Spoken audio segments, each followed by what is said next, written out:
How's it going, YouTube? This is Tio Fuego, and I am back after a couple of months hiatus because of the winter.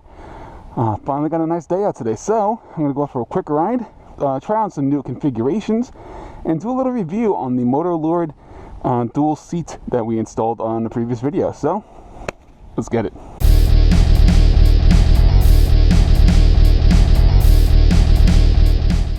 Alright, so first things first, how's it going, everybody? It's been some time since I've been able to get on, mainly because the winter and ice and snow and frozen rain and all that good crap that New York has to offer.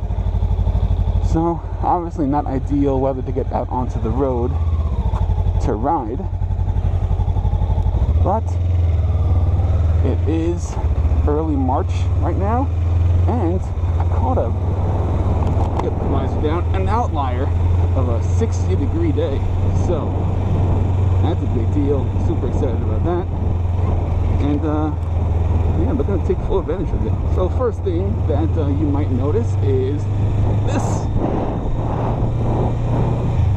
So I'm using my dad's old full-face helmet and installed a helmet mount for my GoPro. So I am trying that to kind of give it a different viewpoint compared to the chest mount that I have used in my previous videos when I have done riding videos. So this is something different. Let me know in the comments if you guys like it or if you prefer the chest view.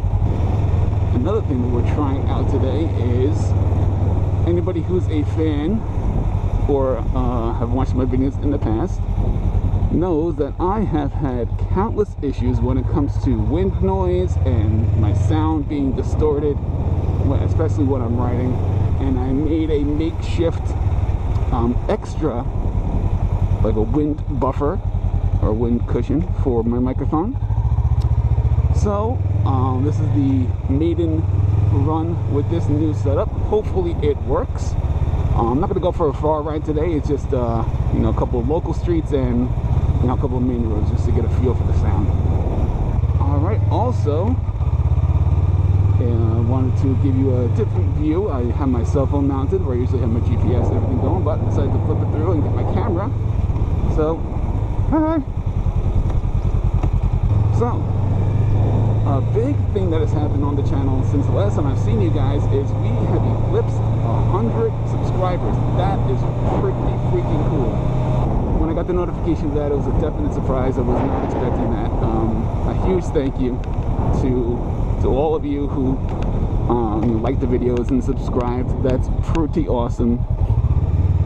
I never thought I would get 10 people interested to kind of watching my videos or the stuff that I put on YouTube. To have the 100 people, that's a pretty awesome milestone, and just wanted to say thank you. I greatly appreciate it. And to everybody who's new, this might be their first video.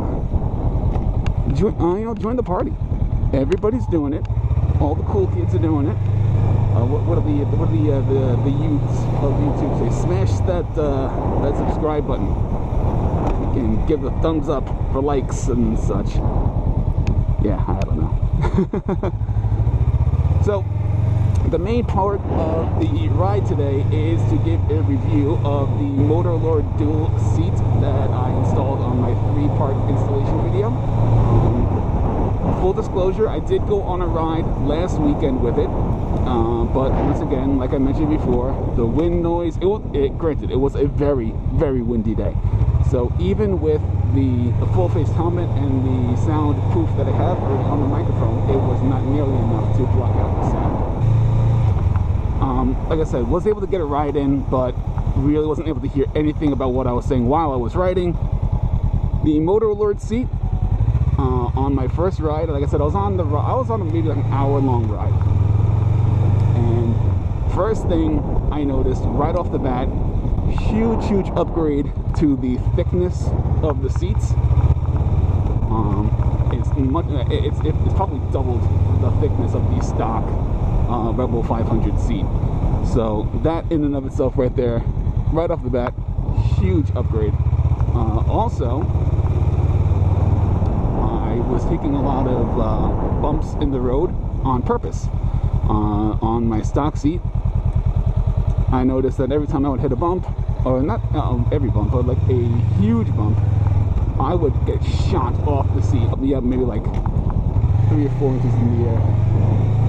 Nothing like to be like, oh my god, I'm gonna fly off the bike, but enough that it's like, oh wow, I should not be standing.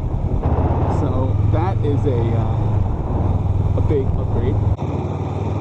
Another thing is the way the seat is designed, you know, with the one piece incorporated in the passenger, it creates like this lip, right, for where the passenger sits, and that actually acts as a pretty nice, like almost like a pseudo backrest for me when I'm going a little bit of a higher speed. You know, or if you do like a heavy acceleration, you kind of slide in the seat a little bit. It actually gives it a little bit of a shelf. Offers a nice protection. I mean, not really protection, but I guess like a sense of security, knowing that I have something that I could slide back to. So let's see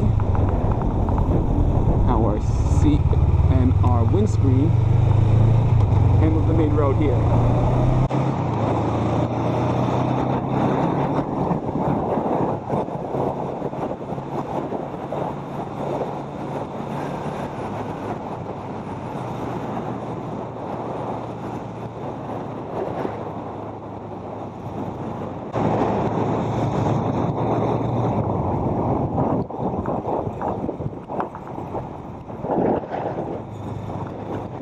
People who have seen my videos in the past, you know what the sound used to be like.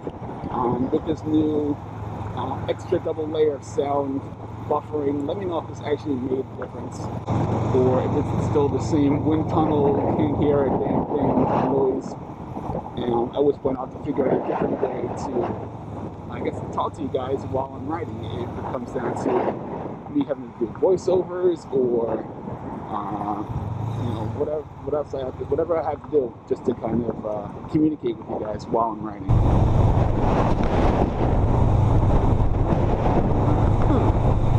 See, right there. That's what I'm talking about.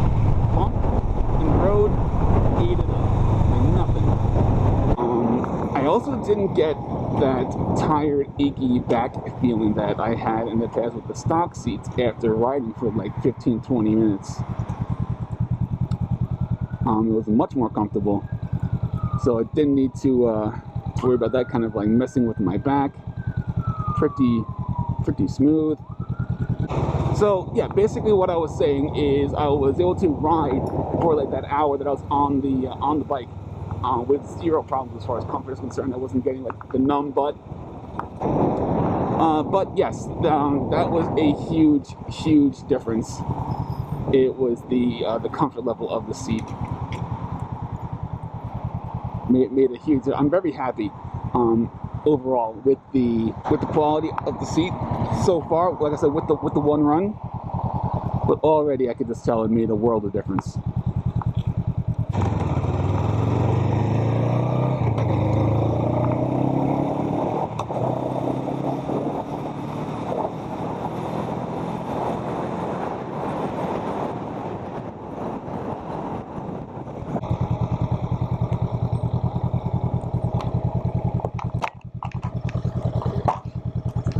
Actually is warm enough today that I'm sweating. That's nice. I haven't felt that in a while. But back to the seats. I did show in my previous videos, it does have like the little ribbing of the leather on the top, which is nice, makes a nice little functionality. I think that'll actually help when it gets really warm out, to kind of help prevent the butt sweat a little bit, because I'm not just flush on a material. I do have a little bit of like open air pockets that hopefully cool me down a little bit. So hopefully that'll work. But the main reason why I got this seat to begin with, aside from, you know, upgrading from the uncomfortableness of the stock seat, is to get a passenger on board. So if you look behind me, I have no friends. So keep a lookout. I do have some people in mind that I would like to get on as a passenger. One of them being my sister.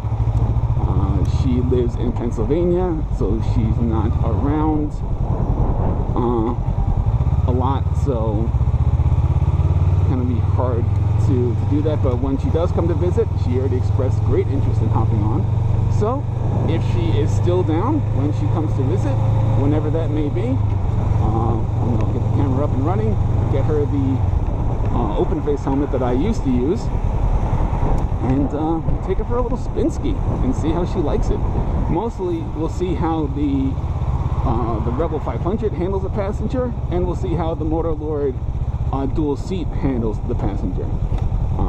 Obviously we can get a good dual review because we will also be testing at that point the T-Rex backrest and sissy bars, so we'll be able to get a good idea of how those two coordinate together. Hopefully it's a comfortable ride. Let's hop on down her. Please stop. Thank you.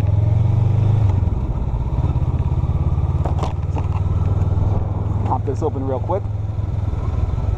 Oh, hello. I got my microphone wire sticking out the top of my head.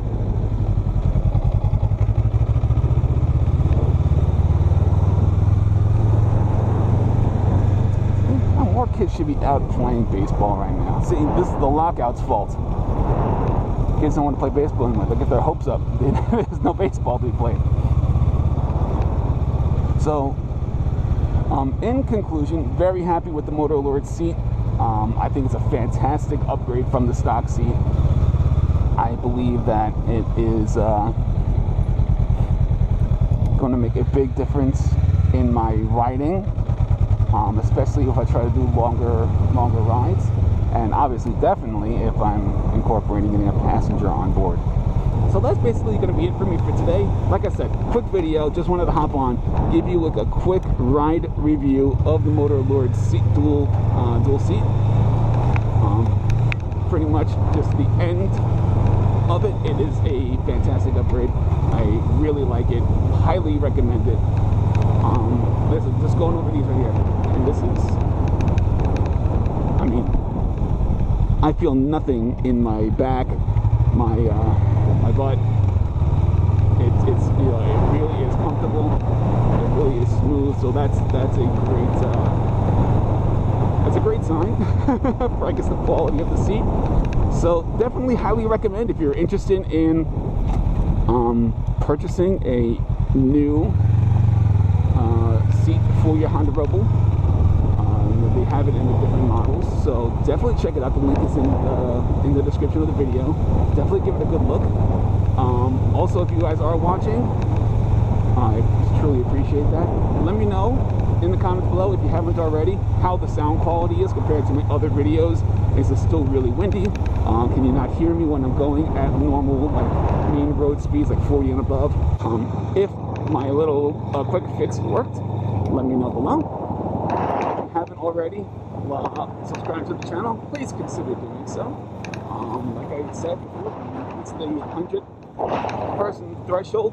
That's freaking awesome. I'm well aware, a lot of it came out of the installation videos. A lot of people were interested with the new parts coming in. So, as of right now, I don't have any new parts to be installing. I would like to get a couple in the future, but until then, once the weather is more consistently warmer and I'm able to get more rides out, that will be probably the bulk of my videos, at least for the moment. So, yeah, like the video, subscribe to the channel if you already haven't. But until next time, this is Tio Fuego. Once again, thank you so much for watching, and be well.